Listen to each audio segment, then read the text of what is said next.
Hello friends, ये देखिए friends, Pakistan के सारे केक बनके हो गए रेडी। ये देखिए।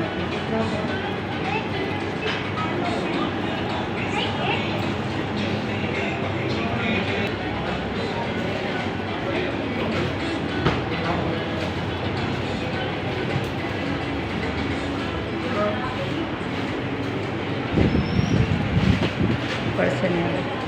ये देखिए फ्रेंड, आज है 13 अगस्त और कल है 14 अगस्त। तो कितने सारे केक हैं। हम आए यहाँ 14 अगस्त का केक लेने के लिए। देखते हैं कौन सा लेते हैं। ये देखिए, तो जिसको भी लेना है वो असर शीरी पे आ सकता है केक लेने के लिए। इधर भी लगे हुए हैं ना। ये देखिए फ्रेंड्स, अब ये लोग तैयार कर करके सब लगा रहे हैं।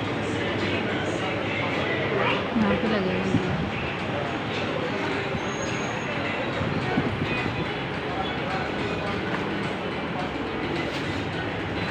वाओ, डोनट्स हैं। डोनट्स के ऊपर भी जो है वो 14 अगस्त का वो लगाया हुआ ना, झंडा बनाया हुआ।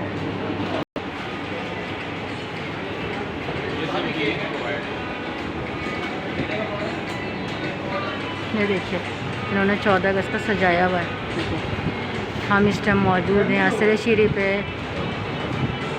तो आ जाए जी जिसको चाहिए 14 अगस्त के केक। ये देखें,